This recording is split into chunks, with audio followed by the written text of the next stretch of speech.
अगर कुछ भी होता है तो मैं जोर जोर से चिल्लाकर ज़ॉम्बीज़ का ध्यान अपनी तरफ खींचूंगा।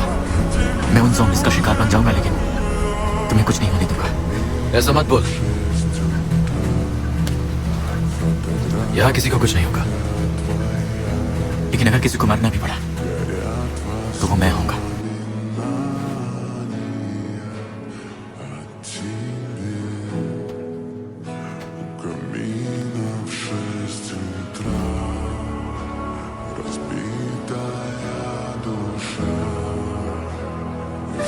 सब कुछ ठीक है, तुझे कुछ नहीं हुआ, तू ठीक हो जाएगा चोंगसान। ओंजो, आज यहाँ कोई नहीं मरेगा।